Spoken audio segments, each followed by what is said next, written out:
Hey everyone, it's Adrian from the Pageant Project, and my special guest for today is Brooke Rankin, who is Miss Global Australia and Miss Global International second runner up. Brooke, how are you? I'm good. How are you? I'm doing very well. It's always nice to have an Aussie accent coming back to me through my through my headphones. It doesn't happen often enough. Brooke, whereabouts are you coming to us from? Bearing in mind that half our audience is not from Australia. Yes, I am from Melbourne, Australia. It's nice and sunny here. Adrian and I were talking that it's raining in Can you Sydney. please stop rubbing it in? It's nice in Melbourne for once. It doesn't often happen, but it's nice and sunny in Melbourne right now. Can you tell people again from overseas? Is it still true, first off, that Melbourne has four seasons in a day? Is that still a thing? Yes, 100%. That's still a thing. I definitely, you have to bring a coat or you have to wear I wear a t-shirt or a singlet underneath everything, but I always bring a coat because you're like, I'm not sure if I'm going to need just a t-shirt today or am I going to be wearing a jacket? Because sometimes in the morning it's like, oh, I'm in a t-shirt today. And then by the time it hits like 3 p.m., you're like, it's raining and freezing and I need a jacket. So prepare for every season, really, when you come to Melbourne. And has anyone actually worked out why that happens? I don't know, but if they do, please let me know because I'd really like some stability and to know what season it is. Like being in Bali and Fiji and stuff when I went there, it was just one season the whole time. I couldn't believe it. I was talking to all the locals and I'm like, so it's like one season here? And they're like, yeah, pretty much, pretty much. It rains sometimes. And I'm like, yeah, but it's still hot. Like I'm still in a t-shirt. Yeah, Like, yeah, it's just the same. And I'm like, that just wouldn't happen here. I don't know. Melbourne, I love Melbourne, but the weather is so weird. Like the weirdest time I had, I was going to the airport in Melbourne and I was returning a hire car. And no joke, when I got out of the hire car, the heavens opened, dumped on me. I looked like a drowned rat. And by the time I got into like the where to return the car and do the paperwork, it was sunny again. Yeah. It had just dumped on me in the 50 meters of walking and made me look like a drowned rat right before I had to get on a plane. I looked like I'd gone for a swim in my clothes.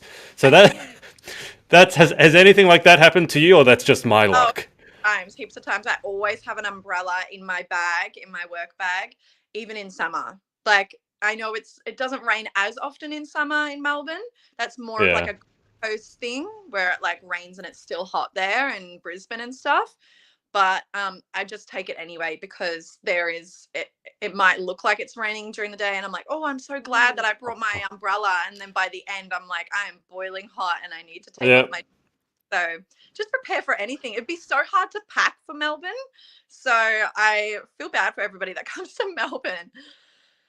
We're doing a really bang up job here for Melbourne tourism, aren't we? Come to Melbourne, get rained on, and then boiled to death. Our food is great and our coffee is great. I don't like coffee, but everybody says it's great. So it must be all right. Oh, we can't have this interview anymore. You don't like coffee. We'll have clearly nothing in common. I will second that the food is great. I mean, as coming from Sydney, like I probably shouldn't admit it, but I do think that the food scene and the coffee scene, because I'm a big coffee drinker, I do think they're better in Melbourne, and also just the general like the entertainment scene. Like I love the Aussie Yeah. Open. I'm a tennis player, so you guys Yeah. have that. I don't know. Do you still have the Grand Prix, or did was that changing? I can't remember. Yeah, the Grand Prix just happened. Oh, I'm going to say maybe 2 or 3 months ago, but that was a really big thing. And it was like the first Grand Prix back for since COVID. So it was a Oh really yeah, thing. Like, and same with the Oz Open, lots of tourists and lots of yeah. just locals going just anywhere because we've been locked up for so long. It's just like Yeah. everyone's just edging to go out and do something. So, yeah, I think Melburnians are like over the fact that we've been locked Yeah. for so long and we're just like, nah, don't care. We're just going out no matter where. I don't even, don't even like the Grand Prix, but I'm going because we can go somewhere. Well, I mean, I know you were watching my interview with Kristen, Miss World Australia, who's also from Melbourne. So before we get into the pageant stuff, let me ask you, how did you find the COVID years? I feel like I'm talking about some old TV series like the Wonder I Years, but the COVID years for Melbourne, for those of you who don't know, Melbourne had the longest lockdown or the most days in lockdown out of any city in the world. You guys had an earthquake as well, and your poor premier, whatever political leaning you have, fell down the steps of his Airbnb, broke his back. How did you find those 2 or 3 years? Oh, I mean, I'm pretty blessed. I work in a hospital. I work at the Royal Children's Hospital, which is one of the biggest children's hospitals in Australia. It's quite well known. So I continue to work.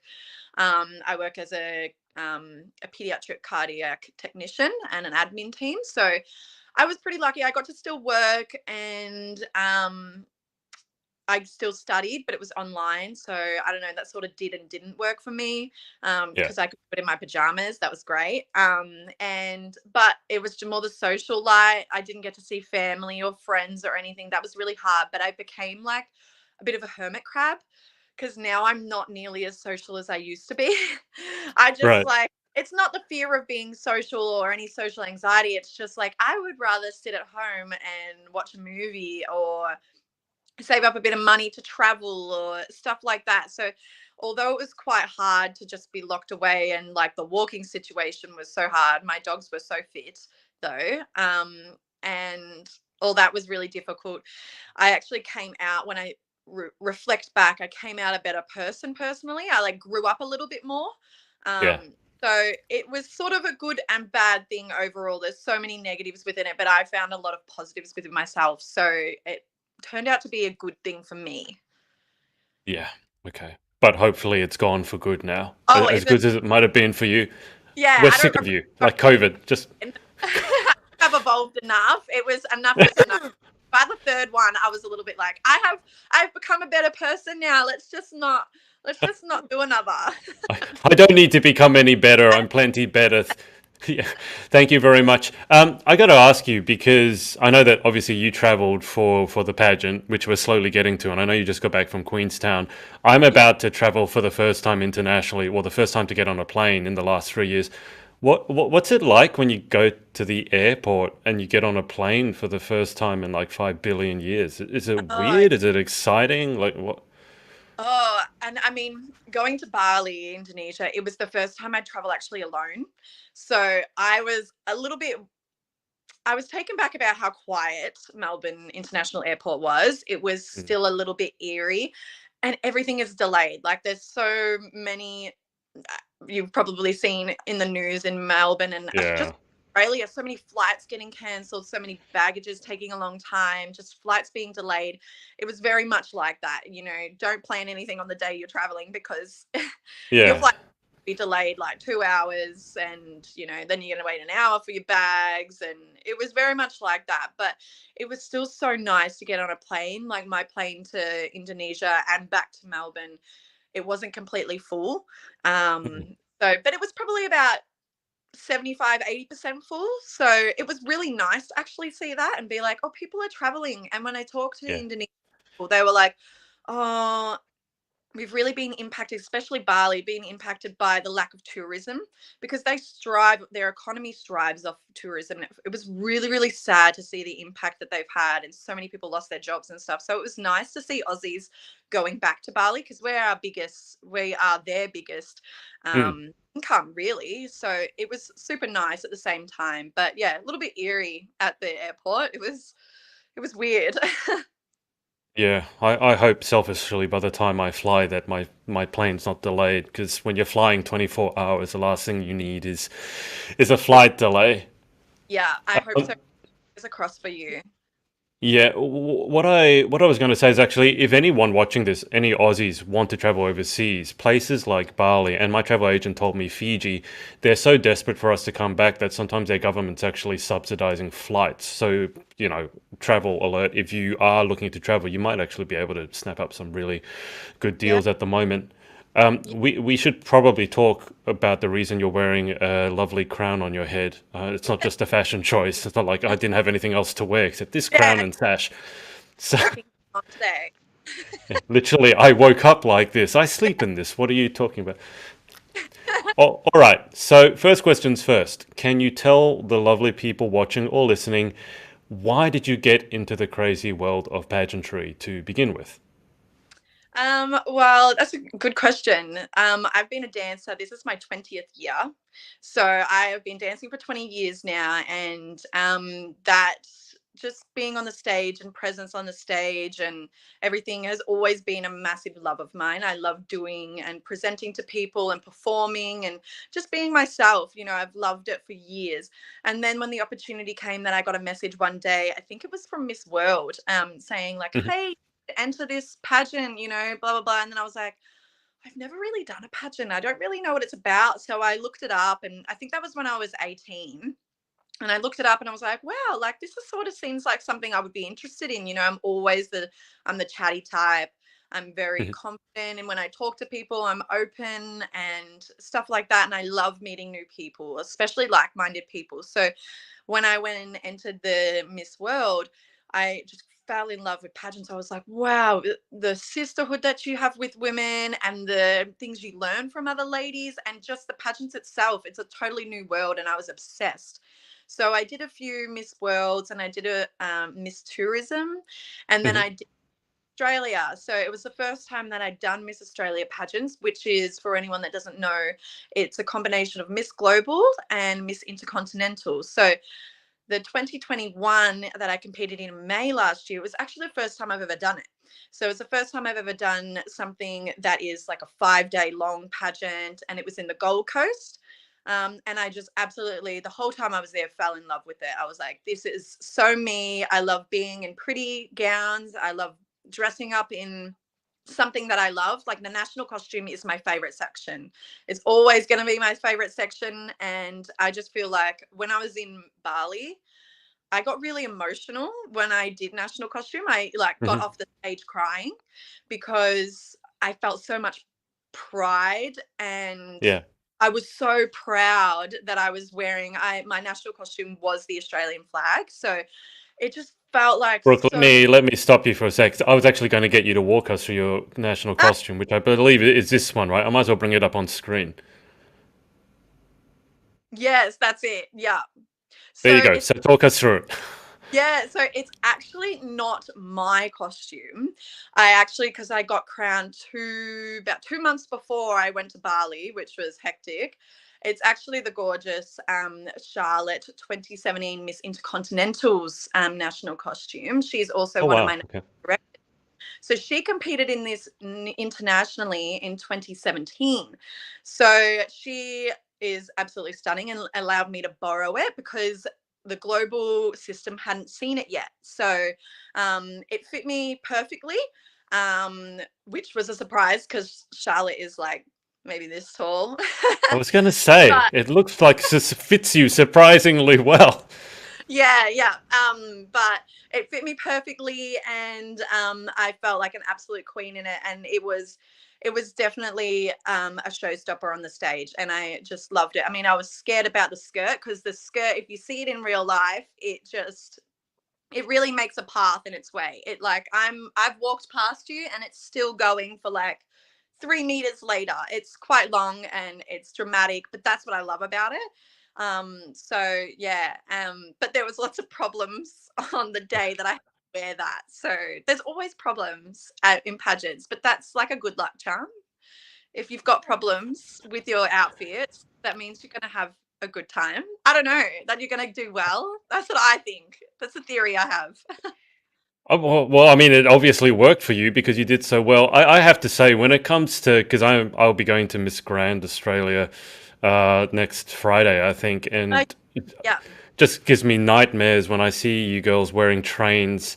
I mean, that's a train, and that's not what I was going to say. It's a train Yeah. and a half. That's like three trains. It's Yeah. just a disaster because you're always so worried that someone's going to step on it, and then Yes. if you walk when they're stepping on it, that it's going to be torn. I don't Yes. know how you walk steps, walk up steps, get in a car, get in an elevator, do anything. What's it like? I mean, obviously, I'm probably never going to wear something like that, God forbid. But what's it like actually wearing something like that? How does it feel? I personally love trains. I think it just makes a gown or a dress just so much more. Yeah. Um, And but there is that fear in the back of your head, like, is it going to be stepped on? Am I going to step on it? Because when you stop at the points, you always have set points that you got to stop and you got to Yeah. pose. And with that costume, I had to flick it around or flick it in the direction that would work for me when I next stepped. So it was lots of training Mm. the gown with the costume to allow it to work with me. And my other national director, Sophia Harris, she's the Miss Global national director, Miss Global Australia.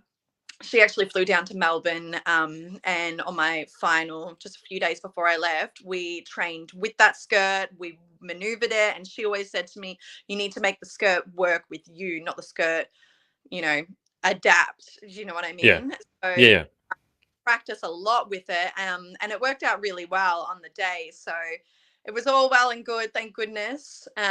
So yeah, it's I love trains, but you have to be in charge of it, not worry about it. You have to dominate. You know what I mean? Yes, I can understand. I can't say from personal experience that I have much, I haven't worn much that has trains on it before. I mean, I'm assuming you don't get to wear something that has a train like this very often, do you? No, no, never. That's the biggest train I've ever had.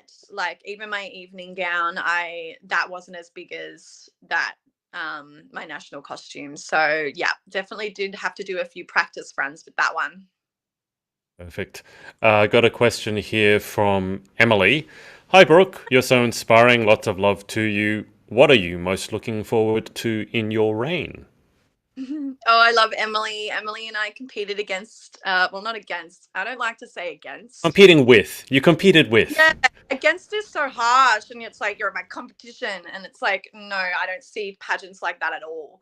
So I was Yeah. competing with Emily in MAP in 2021. She's in the royal court with me, and she is just so beautiful. And I was there when she won Miss Galaxy, so I actually flew to Mm. Sydney, and I said to her weeks before that, you've got this. And she's like, don't jinx me, Brooke. And I was like, I in my gut, I feel that you have, this is your year.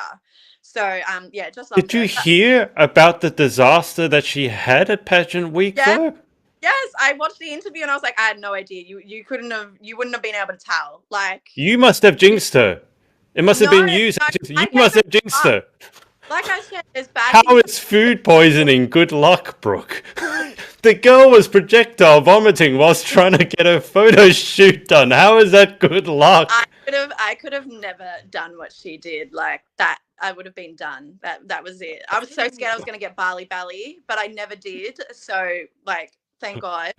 But what I'm looking forward to in my reign, I mean, it's been so quick. Like all of a sudden, two Mm. months, I had, and then I was prepping, so I never got to really do anything with the reign. It was just basically preparing for internationals. Yeah. But I think that with Miss Global, I've been looking at a few projects that I'd like to start up because I am very passionate about speech pathology, communication, language, all that sort of stuff. I want to do something within the field, and there's a few things that I have going on in the background that are still in like the production stages that I'd like to do, because I have a huge passion for including everyone in communication. Everybody deserves the right to communicate. So that is sort of my main motto and what I want to do with that. Mhm. But I really want to emphasize to so many people about the stigma that pageants have. When I talk to people, friends, especially Australia, when I talk to friends and stuff and they say about pageants and stuff, and they're like, oh, is that just girls that are like just so self centered and they just love themselves and stuff like that? And I'm like, it's literally the opposite. It is people that are giving, they are so selfless and they want to do something in the world. And this is the platform that they're taking in order to do something about it. So, it enables them to have a voice. The crown, you don't even have to have a crown on your head, but Yeah. having crown on your head, it gives you a little bit more of a motivation, I feel. So I feel a little bit more empowered to do something with this reign. So I'm hoping to do a few things which will come to light soon. I'm still like in training for it. So Mhm. um, yeah, so very exciting. But I know Emily's doing so much and she inspires me a lot. So yeah, she's a great inspiration and a fantastic queen. I'm not sure about that. She said that she expects me to wear a train at Galaxy. So I beg, I You beg to better differ. outfit that suits it, you know. Don't disappoint. Oh no, God forbid I disappoint a pageant go. And she said, "Ah, ha, ha, love you, Brooke." Just to bring you back, you mentioned speech pathology. I've done, well, as you can see, let's bring it up. Your number 196, although I've done about 100 interviews before that, so we'll call it close to 300 interviews. You're actually the first girl I've interviewed, I believe, who's interested in speech pathology as a career. So, how did you gain that interest? How did you get into that field?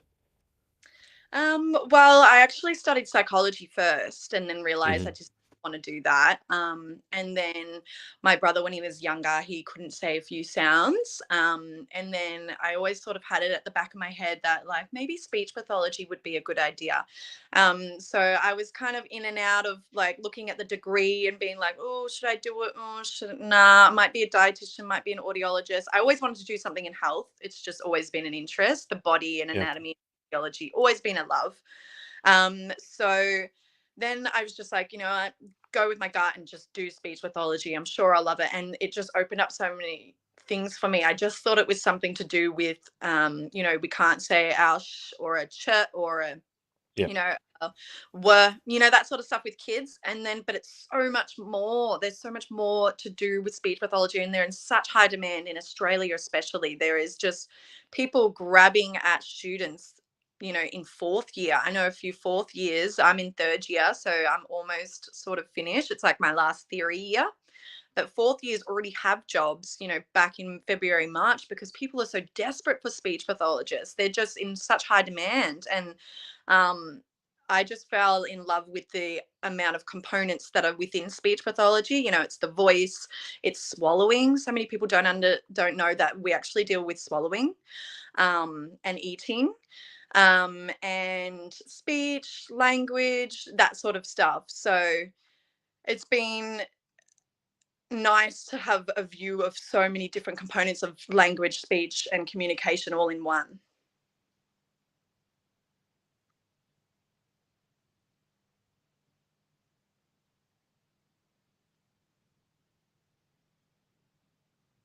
Yep.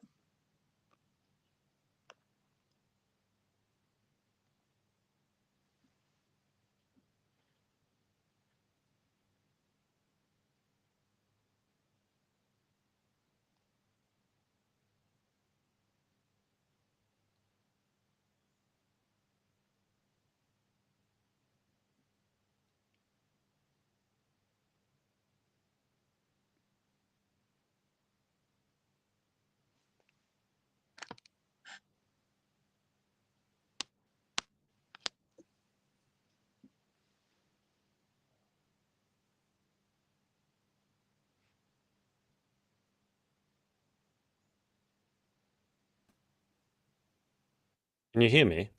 Yeah, I can. Don't know what happened. Was that mine or yours?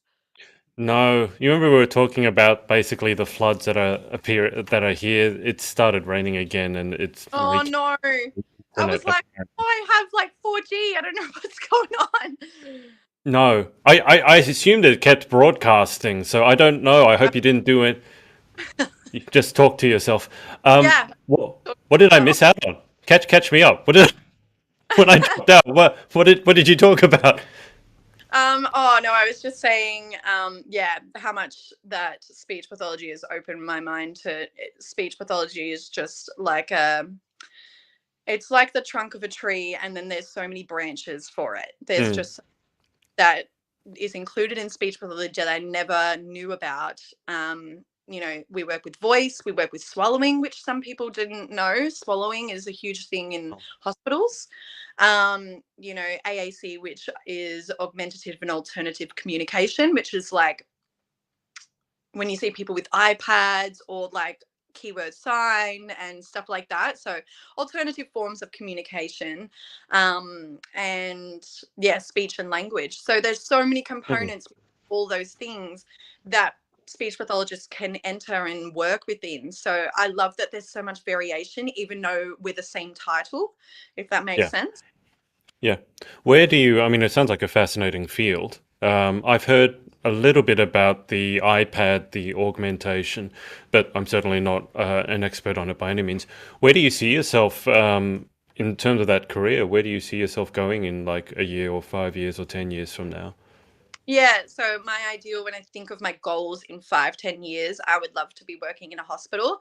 I think because I already work in a hospital, it's just well suited for me, but I'd love to work with adults. I've Hmm. found third year has been basically a lot more about adults. So I've really found an interest in people that either have Parkinson's disease, Huntington's disease, people that have had strokes or traumatic brain injuries, stuff like that, Hmm. and helping them either in acute care. So when they first had a stroke, assessing them and diagnosing them with what type of what we call aphasia, which is like a language impairment Yeah. within the brain, and dysphagia. It's all very similar. There's aphasia, dysphagia, dysphonia.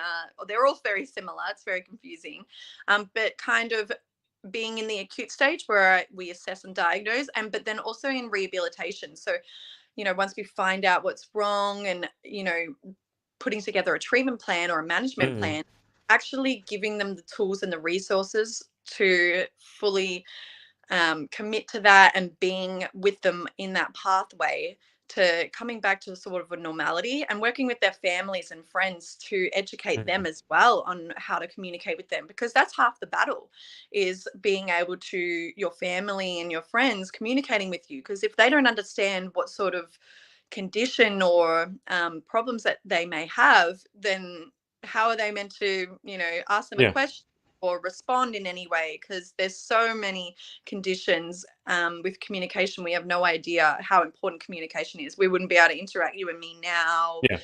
We didn't know how to talk, or even hand gestures or body language, facial expression, that sort of stuff. So that's also why I'm just so interested in it, because communication is just such a huge part of our daily life. We couldn't do a lot of Yeah. the things we do without it. So that's where I'd like to be in 5, 10 years, working in a hospital, making a true impact on people that have been at their most vulnerable or been impacted Hmm. by stroke or having Parkinson's disease. So getting them back on a path or giving them a treatment plan to basically live an everyday life. So, be able to ask for a coffee at a coffee shop, or Yeah. just contribute to a conversation at all. Mm. So, yeah, In that field of work, I got to imagine that it's like patience has to be a huge necessity, right? Because it's not like yeah, someone comes in, they have, let's say, aphasia or had a stroke. You can't like, oh, I'll fix you in 1 hour and then you're on your way. So yeah, that aspect of it, I mean, that's got to help you put a lot of other like smaller niggles into perspective, right? When you're yeah, dealing with someone who's lost the ability basically to talk and then yeah. trying to help them to get back to some semblance of normality.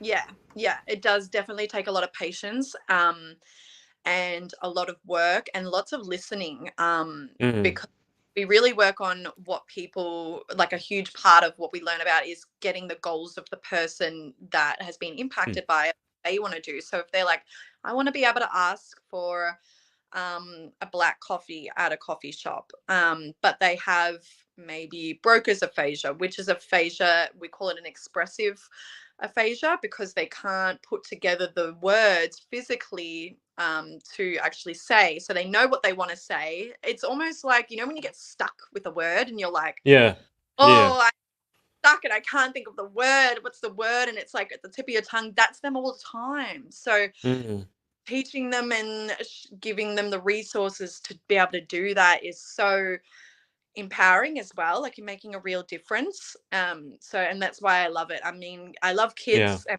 love what people do with pediatrics, but I just feel like being with an adult, and because they're so frustrated, sometimes they are fully aware that yeah. they have a situation and they Hmm. just can't express it, and the anger that gets to them is just, Oh it's yeah, hard. So it feels good to be a part of that. do you find it, I'm sure it's got to be amazingly fulfilling for you if you can help someone, achieve even the smallest goal. Yeah. in something to do with that. Do you find it difficult at all sometimes, though, when you have people coming in and maybe they've suffered an injury, obviously something that's not their fault, and you Yeah. can see the frustration? I mean, I'd be frustrated if I knew something that I wanted to communicate, but I just couldn't Yeah. do it. Yeah, Yeah. I'd find that incredibly frustrating. Yeah. Does that affect you at all emotionally when you face to face, sort of in your daily work with people, sort of trying to get through that? Yeah, it does. I mean, a lot of the time people have a multidisciplinary team, so they're working with Mm, psychologists and they're working with, consultants and stuff like that, and they have plans. And we, as a team, I'll consult with an OT, the doctor, the neurologist, that sort of stuff. So we all come together and we sort of know where they're at. And you also talking to the patient is the biggest thing.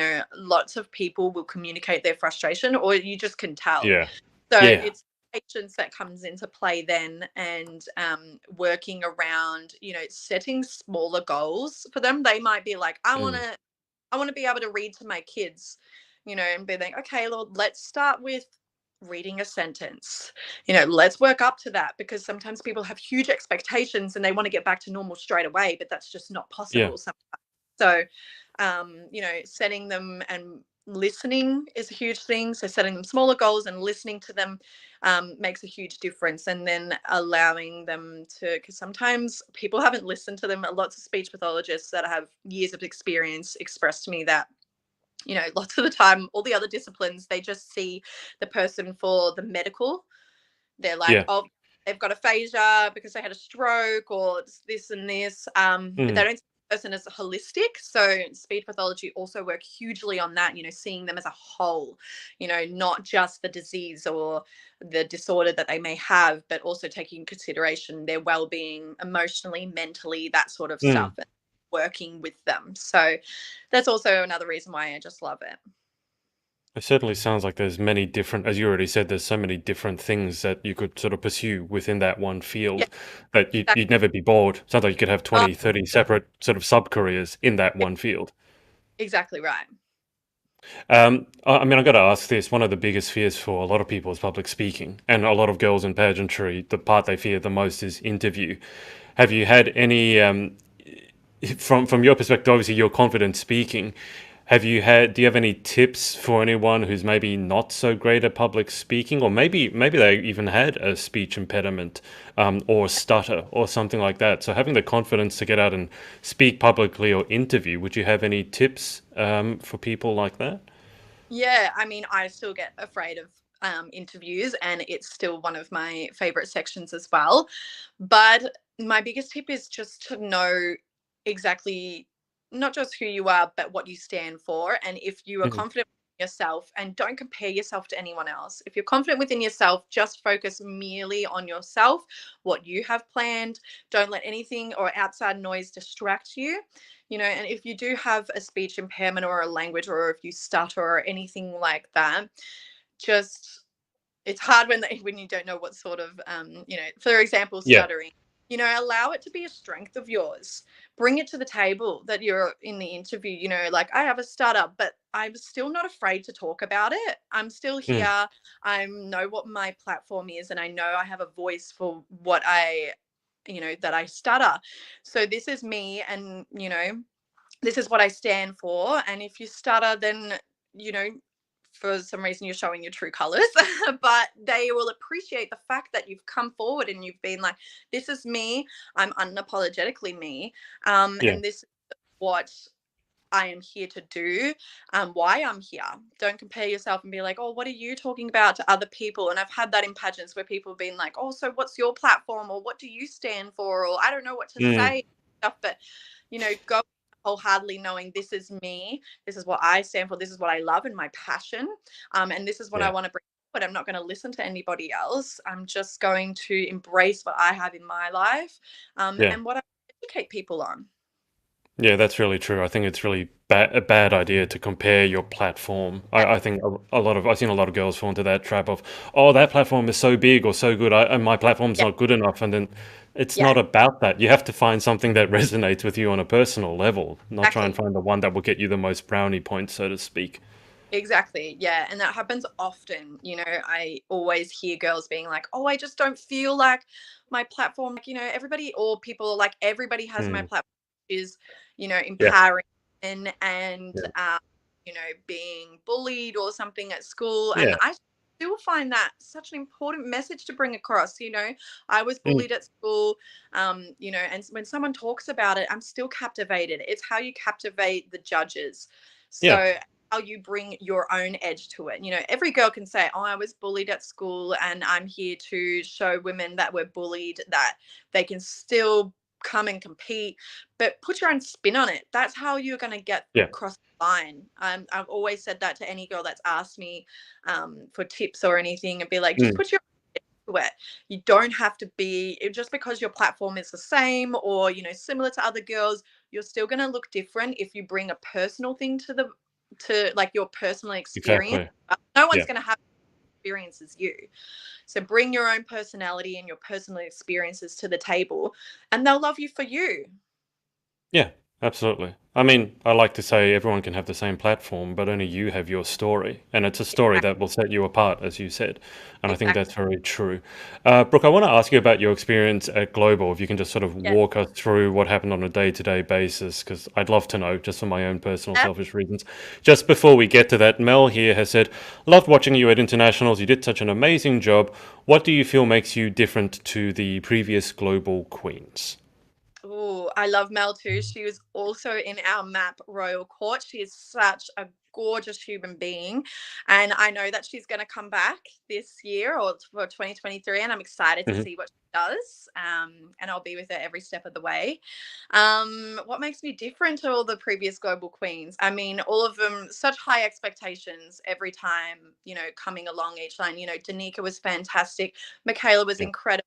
All of the girls have been amazing. It's hard to come in and be like, wow, now that I'm a global queen, what am I going to do? So Yeah. I think I'm different in my platform, what I bring to the table. The message that I have about communication. I think that's been different to everybody else. Yeah. Um, I don't know. It's a good question. I love it when I get stunned on some questions. I think, yeah, my main thing is probably my platform, because all of us queens, we all sort of have the same sort of um, integrity and motivation, and all of our qualities align. So it's hard to say if your quality is different because we all have very similar qualities and Of ambitions and course. Yeah. because that's why we were crowned, because we have that goal and we have that motivation. So it's but yeah, I think the platform and um, yeah, maybe because becoming a speechy, or I can't even say my destination because the gorgeous Michaela is also from Melbourne. So yeah, it's hard to pinpoint an exact thing, but yeah, I think Well, everyone's that's platform. enough. I mean, the Yeah, platform, as I said, I mean, I've interviewed a lot of pageant girls, and I'm pretty sure you're the first, as you called it, speechy. I didn't realize that was a, yeah, that must be it, a very Australian it is colloquialism. Australia. Speechy. Yeah, Yeah. Have you noticed, being an Aussie queen, that us Aussies, what we're famous for is that, well, actually, as a speech pathologist, have you noticed that we can't say, for example, water? It's always water. The way water. our unique Aussie accent, and how we have to shorten Yes, everything.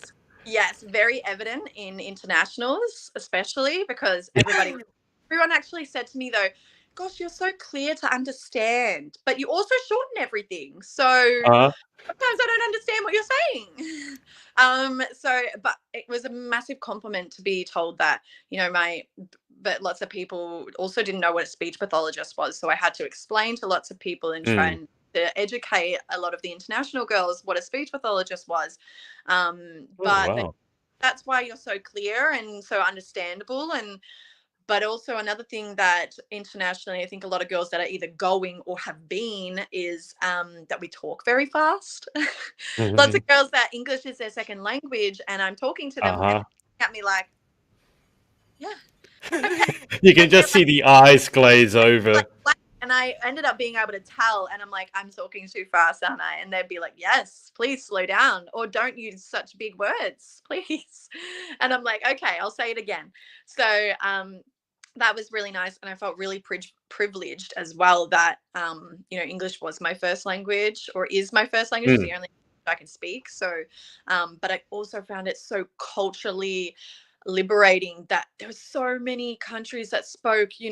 There's some girls that spoke 9 languages over there. Like, it was just insane, and seeing all the cultures and all the different accents and everything like that. It was just amazing. And I mean, Aussies always got commented on our accents, and Indonesian people love Aussies. So they would always just be like, oh my God. And every international girl, telling you, every international girl, when they saw my sash say Australia, they're like, oh, good day, mate. Or they Oh God, yeah. try and say it, and they'd be like, I can't even not say it Australian. They'd be like, "Good Yeah. day, mates," and I'm like, "No, no, you're so I've cute, but no." I've had the exact same experience. First off, people confuse me for being British. They Yeah, can't seem to tell the difference between Aussie and British. And then when I tell them that I'm Australian, it's like, oh, g'day, mate. Throw a yeah, shrimp on the barbie. It's like, yeah, oh, crikey. I'm like, well, I don't know if you do, but I don't talk like that in no, normal life. Like, I don't yeah, know anyone who does. no, no, yeah. I don't really talk like that. But yeah, internationals. What you were asking me the question. Yeah. Basically, Miss Global, it went for about 10 days, but I was there for about 2.5 weeks. Mhm. And that whole time, we were kind of doing touristy stuff, as well as we had our prelim competition. So the prelims basically decides the top 25, but you don't find out the top 25 until the final night. So Right. um, the prelims night had, national costumes, swimwear, evening wear, and all that sort of stuff. So, in between all of that, we had photo shoots, we had appearances, and that sort of stuff. And Miss Global, as a organization, pride themselves on our appearances. And by what I mean appearances is how we present ourselves, how we Yeah. speak, how we act with the media, but also, how we dress and everything. Yeah, of That's course. so how we communicate with locals, media, that sort of stuff. Mm. And yeah, we went to lots of tourist places. And then after prelims, there was so many rehearsals. Oh, anyone that's ever been to internationals will know there's lots of rehearsals and lots of blisters. And after that, we had the final night, which was incredible. I had no expectations really going into internationals. I was just happy to be there, to be honest. I Yeah. was full of love and full of gratitude and grateful. I was just grateful beyond belief. So I had the lovely Michaela, the 2019 Miss Global Australia, but she's also fourth runner up, Hmm. 2019, 2020. So she came along to Bali with her beautiful parents, and was my support, which was amazing to have. And she's my lifesaver. Um, and she was there to help everyone, not just me, but everybody backstage. Yeah. And we announced top 25, and from top 25 we had sportswear and evening wear again. So evening wear was sort of judged twice. Hmm. um, so we had that, and then it was cut to top 10, but was actually top 13. So Miss Global had a really weird system, if anyone noticed, Yeah. and they were, why is there 13 people? Because they had the wild cards, which Yeah. was like sisterhood vote, the judges' saves, and then the votes from just the public. So Yeah. there was top 13, which we then had our question and answer, which was all sort of revolved around Miss Global. Hmm. And from that top 10 or top 13, we had our top five. And then the top five did our interview, not interview, our question and answer is actually a little bit different. Our director, who's Van, who Yeah. organized or runs Miss Global, he wanted to input something a little bit different. So we actually had a quote that we had to interpret. So mine was by Maya Angelou. And I cannot even remember it for the life of me. It's something about, if you wanted to be something about not being normal, or you'll never fully be yourself if you're normal or like everybody else. It's Hmm. all sort of a blur. Yeah. I can So imagine. yeah, it's a bit of a blur. And then we had our presentation, which was then the crowning and stuff like that. So, but then from there, the girls that were in the top five, and also 2021 winner, we did our royal court. So we had our Hmm. trip, and we did a lot of appearances and stuff like that. And we soon go to, I was actually meant to fly out tomorrow to Vietnam, but it's been postponed to August. So another trip with the gorgeous Royal Court is in the end of August. So I'm super excited about that. But I just love the global system, and I always will. And I'm a big advocate for how amazing it is to all the girls, and how it has a special place in my heart. So when I do MAP 2023 Mm. and crown the next Miss Global Australia, it's going to be hard. Because I'm so passionate about it, and now I understand what all the past queens have said. You have a massive, it has a place in your heart, and you want to give it to someone that will share that love with you and Yeah, of truly course. embody what it means to be Miss Global Australia, and take that with them, internationally. So I look forward to seeing 2023's lineup of all the girls, and I'm looking forward to being a part of that week and crowning the next one. But for now, I'm keeping my crown on for as long as possible and being the reigning, because I don't want to give it up at the same time. Yeah, perfect. Brooke, just before we go to the final 10, is there anyone Yeah. that you want to give a shout out to for supporting you?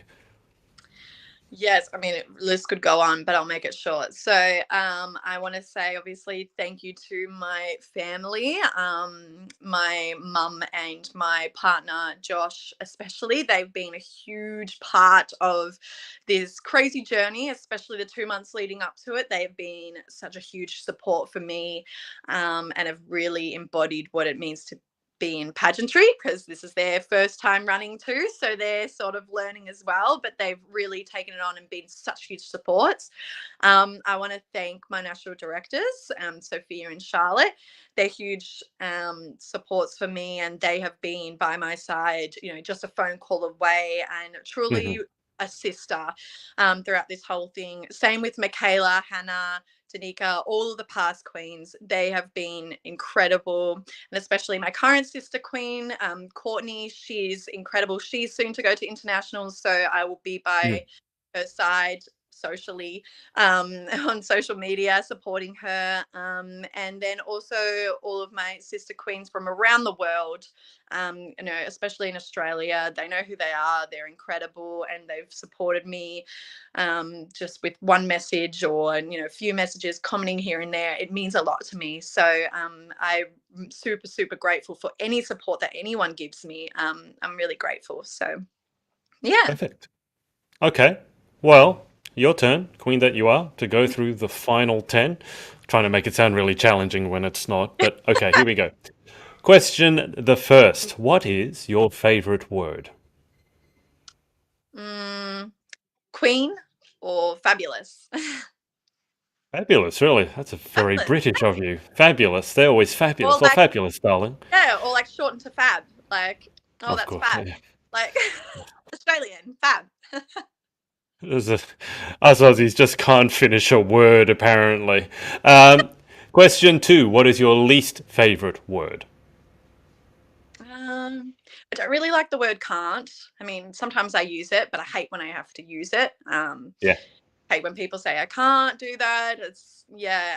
But also it's such a weird one. But my boyfriend will understand this. When he uses my name, or anyone that uses my name at the end of a sentence, like I just it sounds like from when I was a child and used to get in trouble. Like when you say like Brooke Elizabeth Rankin, like as in you're in trouble. So he'll be like, "Can you get that for me, Brooke?" And I just can't. Like it's such a weird thing that I don't like, but it's just like, no, why did you put my name at the end of that? Like what? What? It's such a weird. Now my brain is just going do that at the end of every sentence, Brooke. No, see that like my brain, like one of my brain cells just died. Uh-uh. Re- Why? That's fascinating. I wonder if that's some kind of condition. I mean, I'm not going to be unkind enough to you to do it at the end of every sentence, but I want you to know that I could, now that you said that. And Okay, anyone watching, take note. And if you want to annoy Brooke, then she just give me. What a strange. it's a I've strange never. thing. I don't know. I just can't, like, I feel like I'm getting in trouble. Do you know what I mean? Like, I don't know. I I get feel the whole I get when they parents would say the whole name, yes, but the word at the name at the end of the sentence, that's the first yeah. time I've heard that. It's a Wow, weird thing. I know. It's something you'll never see it is again. weird. But yeah. No, I won't be able to stop thinking about it. Okay, question 3. In life, what gets you excited? What turns you on? Oh, packages arriving. Oh, I love when packages arrive. Oof, that's the best. And food, of course. Being a foodie, I love it. But yeah, packages are the best. You sound like an Amazon junkie. I actually don't really get anything from Amazon, but every girl, every pageant girl will know when their pageant dress arrives in the mail. Oh, Oh, it's the best thing in the world. Oh, anything related to pageants arriving in the mail. That makes you want to knock off work early and just speed demon down the highway and be like, I'm coming for you. well, that's what turns you on. Question 4, what turns you off? Um, Very egocentric people. I don't know, people that think they're better than anybody else for no apparent reason. Yeah, maybe. Oh, I hate the sound of like utensils dropping on the ground, like that dinging sound when people drop forks and stuff or something like that at a restaurant. That really no. You should save that for the answer to the next question. Oh no. So we go question 5. What sound or noise do you love? Um, I love when like the microwave or the oven is going up. I'm pretty sure Charlotte said that one too, and I thought, oh, that's such a good answer. Like that's definitely like I'm using that. That's Yeah, definitely one of my favorite. Or like because I work in as a cardiac technician, when I set up Holter monitors, they make this nice ring, and it's very like calming when it works, and it also that means I've done it right. So yeah. makes this beautiful song. So I like that sound as well. Okay. And then what sound or noise do you hate? Yeah, probably the utensils dropping on the ground. Okay. Question 7. If you could have any one superpower, what would you pick and why? um, Probably invisibility. I'm not sure why. I think maybe when I embarrass myself, I just like to be invisible. When I say Is something that stupid or something, I just want to go away. But I'd also love to be a genie to grant people wishes. Like that would be so nice. Like just to give people wishes and make them really happy. I think that would be nice. never thought, no one's ever given that answer before. Being a genie. That's also really smart because then you could grant your own wishes. Oh, Exactly, exactly. You're catching on. It's okay. perfect for both Okay. worlds. I was going to tell you the reason why anyone ever wants to pick invisibility is because they're quite mischievous. Only the mischievous ones want to be invisible so they can get up to stuff and no one knows. So, Oh, I didn't think of that. I thought more of like if I embarrass myself, which is more if anyone knows me, it's just more aligned with me. have you had an embarrassing moment within the last 24 hours? Not that I can think of. Maybe because I just mentally made myself invisible. Okay. Question 8. What job or occupation, other than your own, would you most like to attempt? I'd love to be a Pilates instructor. I think that would be really fun. Yeah, I do Pilates, reformer Pilates, and I love it. And I think it'd be so much fun to do that. So I would love to be a Pilates instructor. I love the equipment in Reformer Pilates. To me, it always Yeah, looks like a torture dungeon with all yeah, these the racks and the things and the springs, and you've got to put your hand in there and put. It's like, oh yeah. wow, this is like Love a it. I torture love dungeon. Question 9. What job would you definitely not like to attempt? Probably being a surgeon. Too much pressure. Like your life is in like you have someone's life in your hands and so Hmm. much can go wrong, or yeah, it would just be way too stressful for me. Or being a paramedic, that seems really stressful. Like they're all in the health field and I'm like, nope, definitely cross those ones out. They're not. So yeah, too much pressure for me. Final question. If heaven exists, what would you like to hear God say when you arrive at the pearly gates? Oh. Hey queen. I don't know. That's a hard one. I'm not sure. Probably Hey Queen, or yeah, probably that's all I can think of. Maybe something to relate to food. Like there's a buffet. Buffet is open 24/7. I've had Heaven. that. I've had that answer before. Heaven is Oh, a really? buffet, and you can eat as much as you want and not put on weight. Oh, That's 100%. Yep, that's it. That's the one. oh, perfect. Well, Brooke, that's it. Thank you so much for your time and for coming on. Thank you so much for having me. Absolutely, it's been a pleasure. And I will keep you on the line for just a second whilst I hang up with the audience. But thanks to everyone for watching, whether it's live or on the replay. And we will speak to you next time. Bye for now. Thank you. Hey, Bye. thanks so much for watching. Sorority Access is now open. So if you'd like to join an amazing group of women and learn how to be the most powerful, confident, and impactful queen possible, head to thepageantsorority.com. I'll see you there and see you in the next video.